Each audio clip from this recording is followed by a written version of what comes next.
हजरत अबू सईद खुदरी रज़ी अल्लाह ताला अन्हु हजरत उसामा इब्न ज़ैद रज़ी अल्लाह ताला अन्हु का एक वाक़या पूरा बयान करते हैं। और हुजूर सल्लल्लाहु अलैहि वसल्लम ने इस वाक़े को सुना तो हजरत उसामा इब्न ज़ैद के बारे में कुछ फरमाया, और उसके बाद जो हुजूर ने फरमाया मौजू की मुनासिबत से, पूरी तवील हदीस है, मैं उस पूरी हदीस को बयान नहीं करता, हुजूर सल्लल्लाहु अलैहि वसल्लम का वो इरशाद जो आज के मौजू की मुनासिबत से है, मैं उसको पेश करता हूँ। कौन कह रहा है? वो कह रहे हैं जिनकी इजाजत के बगैर मौत का फरिश्ता उनकी रूह भी कब्ज करने की ताकत नहीं रखता। याद रखे, किसी नबी की रूह फरिश्ता उनकी इजाजत के बगैर कब्ज नहीं कर सकता। ऐ रसूल आज़म सल्लल्लाहु अलैहि वसल्लम के दीवानों, वो रसूल रहमत सल्लल्लाहु अलैहि वसल्लम फरमाते हैं, कसम है उस परवरदिगार की, हुजूर फरमाते हैं, कसम है उस परवरदिगार की जिसके कब्ज़े कुदरत में मेरी जान है।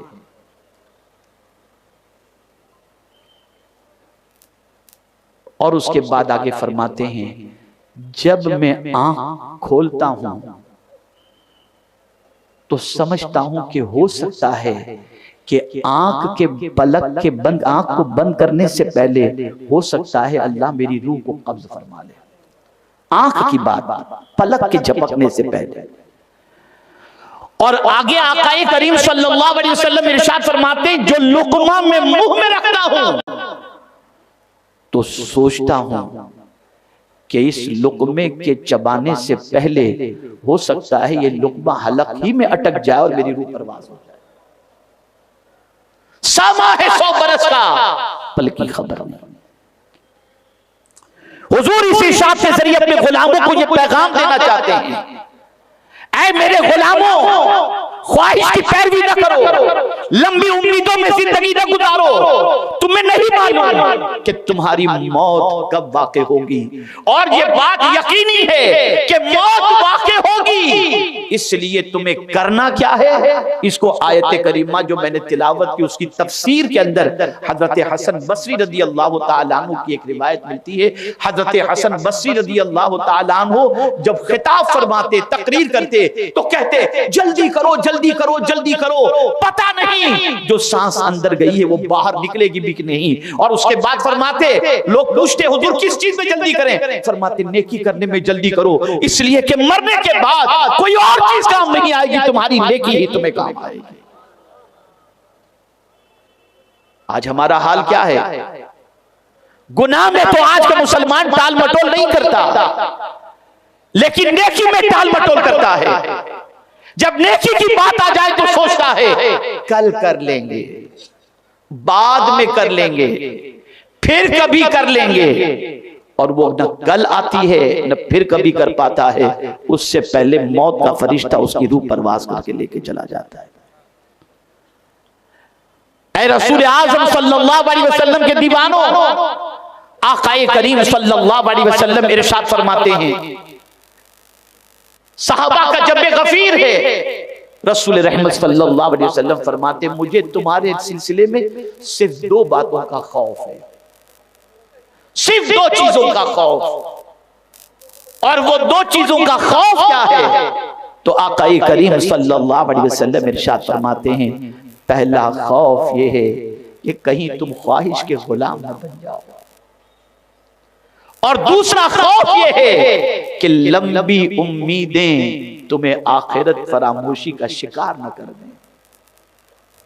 आज मुसलमानों की जिंदगी का हाल ये है, हर ख्वाहिश पूरी करने में लगा हुआ है, और जब किसी आदमी की पोजीशन ये हो जाए कि वो ख्वाहिश का गुलाम हो जाए, तो ख्वाहिश के गुलाम और ख्वाहिश की पैरवी की बुनियाद पर हक उससे ओझल हो जाया करता है, फिर वो हक के रास्ते पर चलने की जसारत नहीं कर सकता। मेरे प्यारे आका सल्लल्लाहु ताला अलैहि वसल्लम के प्यारे दीवानों, इसलिए ख्वाहिश के गुलाम बनने की बजाय, ख्वाहिश का बंदा बनने की बजाय अल्लाह रब्बुल इज्जत जल्ल जलालहू की बंदगी करो और अल्लाह रब्बुल इज्जत जल्ल जलालहू की इताअत करो। मेरे प्यारे आका सल्लल्लाहु ताला अलैहि वसल्लम के प्यारे दीवानों, जब किसी इंसान की आदत ख्वाहिश के सामने सरेंडर होने की हो जाए, फिर वो अल्लाह की बंदगी की तरफ माइल नहीं होता। अब आप देखें ना, एक छोटी सी बात और अर्ज कर दूं, मुस्लिम मोहल्लों में चले जाइए, खूब गोश्त, मुर्गी, बकरा सब मिलता है, खाइए खूब शौक से। और अब तो हाल ये हो गया कि कहीं का भी खा लो और किसी का भी खा लो। और एक जुमला मुसलमान कहता है, ये मौलाना, मैं आपको एक टूर वाले की बात बताऊं। मैं न्यूयॉर्क जा रहा था और इत्तेफाक से सऊदी से, जिद्दा एयरपोर्ट से मेरी फ्लाइट थी न्यूयॉर्क के लिए। मैं लॉन्च में था, इत्तेफाक से वो भी लॉन्च के अंदर मुझे मिल गया।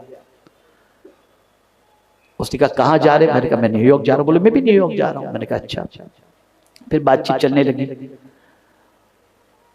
उसने कहा मैं मौलाना लोगों को अपने टूर में नहीं लेता। सही साहब सुनिएगा, कारी साहब, मैं मौलाना लोगों को अपनी टूर में नहीं लेता हूं। तो मुझे थोड़ी सी हैरत हुई। मैंने कहा भाई क्यों? कहा ऐसा होता है कि वो हमारी टूर के लोग जो है ना, वो खाना खाते हैं ना, गोश्त हाथ में लेते हैं, अरे ये हलाल नहीं है, बेचारे का लुकमा हाथ से गिर जाता है, तो हम ये सब फतवे लगाने वालों को साथ में नहीं लेते। ये हाल है। और मैं आपको मदीने मुनव्वरा की बात बताऊं, एक होटल में खाना खाने के लिए हम पहुंचे, तो होटल वाले से हमने कहा कि भाई, वेटर से हमने कहा बेटा जरा ये बताओ कि ये गोश्त हलाल है या मशीन का ज़बिया है, बाहर का है या कैसा है? बस उसका जुमला सुनिए, तारीखी जुमला उसने कहा। उसने कहा हजरत हलाल कहूंगा तो ईमान चला जाएगा और हराम कहूंगा तो नौकरी चली जाएगी। अब आपकी मर्जी, चाहे तो खाएं चाहे तो ना खाएं।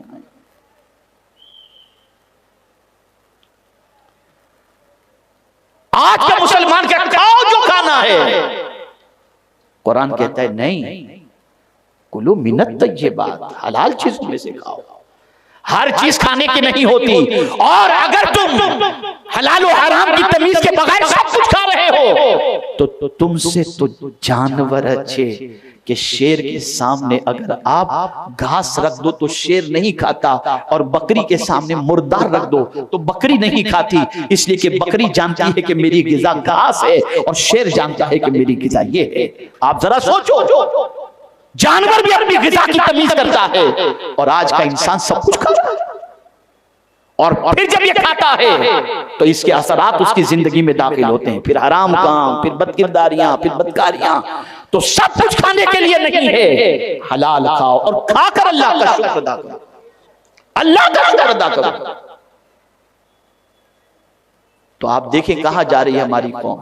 ख्वाहिश फला ढाबे पे खाने जाना है, फला होटल में खाने जाना है, कोई गर्ज नहीं से कि बनाने वाला कौन, ज़बा करने वाला कौन, गोश्त कहां से आया, क्या बड़ा टेस्टी बनाता है, जाना है खाने के लिए। जिस कौम की पोजीशन ये हो कि ख्वाहिश का इतना गुलाम वो बन जाए, अल्लाह खैर फरमाए, उस कौम का मुस्तकबिल कभी ताबनाक नहीं हो सकता। अब आइए मैं आपको बताऊं, जो लोग अल्लाह रब्बुल इज्जत जल्ल जलालहू के फरमान का ख्याल नहीं करते और ख्वाहिशात के गुलाम बन जाते हैं, उनकी जिंदगी कैसी होती है। तो मेरे प्यारे आका सल्लल्लाहु ताला अलैहि वसल्लम के प्यारे दीवानों, रसूल रहमत सल्लल्लाहु ताला अलैहि वसल्लम ने ख्वाहिश के गुलामों के लिए बहुत सख्त वईद फरमाई है, और ख्वाहिश की पैरवी करने वालों के सामने से हक ओझल हो जाता है। इसके बाद में रहमत आलम सल्लल्लाहु अलैहि वसल्लम का इरशाद गिरामी मौजूद है। अब मैं आपको बताता हूँ दूसरी बात जो हुजूर सल्लल्लाहु अलैहि वसल्लम ने फरमाई, लंबी उम्मीद। लंबी उम्मीद यार कल कर लेंगे, यार छोड़ो नबी, ये कहाँ, कल से फजर की नमाज पढ़ना शुरू करेंगे। अरे मौलाना बस 3 वक्त की शुरू की है हमने, बस दुआ करें 5 वक्त की हो जाए। ये सारी बातें लोग कहते हैं। अब जब कोई लंबी उम्मीद के अंदर गिरफ्तार हो जाए तो पहला नुकसान क्या है? इबादत को छोड़ना और उसमें सुस्ती करना, ये पहली बीमारी उसे लग जाती है। फिर वो इबादत छोड़ता है। नमाज गई, अरे यार ठीक है कल मुझे फजर में मत उठाना, कल से उठाना, कल से कोशिश करूंगा। ये लंबी उम्मीद वाला। और इबादत भी करेगा तो उसके अंदर इतनी सुस्ती होगी कि मुर्दे की तरह। ये लंबी उम्मीद वाले का हाल होता है। और जिसको लंबी उम्मीद नहीं होती, जो मौत को निगाहों के सामने देखता है, उसका हाल क्या होता है? समझाऊं आपको, बहुत अच्छी तरह समझ में बात आ जाएगी। किसी कैंसर के मरीज को डॉक्टर कह दे कि बस अब इस पेशेंट को घर पे लेकर के जाओ, पता नहीं कब तक ये जिएगा, ला इलाज ये मरीज है, इसे घर पे लेके जाओ। अब उस कैंसर के मरीज को घर पे लेकर के जाएंगे, उसके सामने गंदी पिक्चर लगाए कि बंद करो बंद करो, ये क्या लगाए हो, उसके हाथ में तस्बीह आ जाएगी,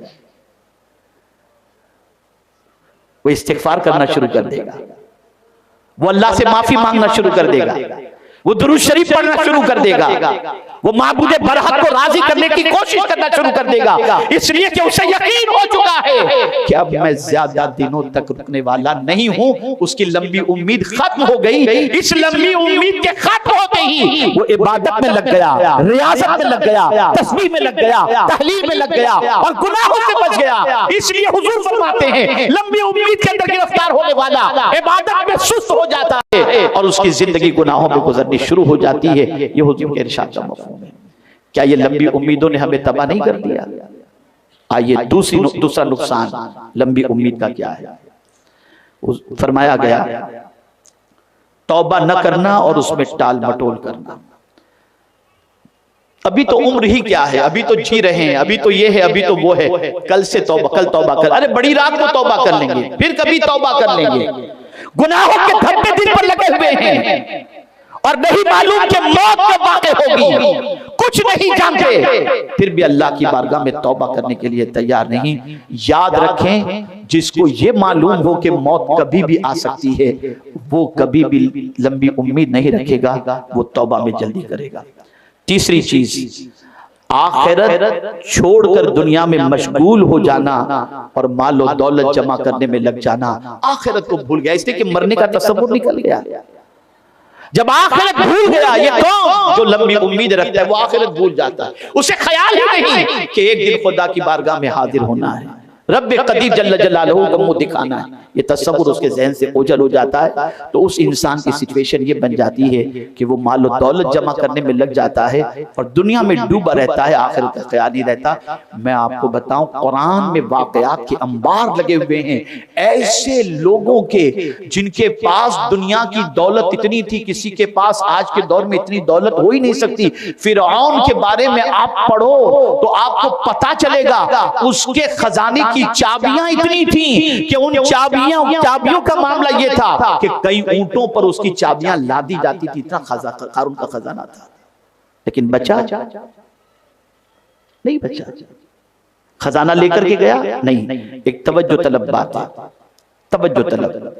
बंदा कहता है ये बंगला मेरा है, बंदा कहता है ये गाड़ी मेरी है, बंदा कहता है ये दौलत मेरी है, लेकिन जब जिस्म से रूह परवास करती है ना, तब तसव्वुर में मौला कहता हुआ नजर आता है, मेरे बंदे सब साथ में लेकर जाकर तेरा है।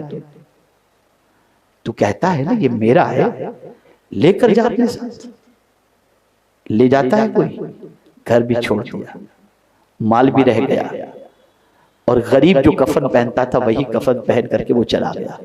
अब सवाल ये पैदा होता है, बंदे तू तो कह रहा था ये मेरा है, तो जवाब मिलेगा तेरा कुछ भी नहीं, ये तो तुझे इस्तेमाल करने के लिए मैंने दिया था, अब मैं जिसे चाहूंगा उसे मिलेगा, सब कुछ मेरा है, तेरे चाहे से कुछ नहीं हो सकता। क्या है हमारा, क्या है हमारा? वो लोग जो अय्याशी में जिंदगी गुजारते हैं, बुराइयों में जिंदगी गुजारते हैं, थोड़ी सी माफी के साथ अर्ज करूं, दादागिरी और गुंडागर्दी में जिंदगी गुजारते हैं, दोस्त जमाने में जिंदगी गुजारते हैं, शराब के अड्डे चलाने में जिंदगी गुजारते हैं, तवाइफों के कोठे चलाने में जिंदगी गुजारते हैं, और समझते हैं हमारा रोब हम बड़े। मियां जब मौत का फरिश्ता आएगा कोई तुम्हें बचा नहीं सकेगा। ऐसा काम करके इस दुनिया से न जाओ कि मरने के बाद दुनिया बुरे नाम से पुकारे, ऐसा काम करके जाओ कि मरने के बाद दुनिया कहे कितना अच्छा इंसान था, और तुम्हें याद करके कहे कि अल्लाह ताला उस जैसा हमें भी बना दे। ऐ रसूल आज़म सल्लल्लाहु अलैहि वसल्लम के दीवानों, तो लंबी उम्मीद, तौबा में टाल मटोल, आखिरत की तैयारी में सुस्ती, ये सारी चीजों के अंदर गिरफ्तार करती है। इसी तरीके से मेरे प्यारे आका सल्लल्लाहु अलैहि वसल्लम के प्यारे दीवानों, दिल की सख्ती और आखिरत को भूल जाना ये भी लंबी उम्मीद की वजह से है।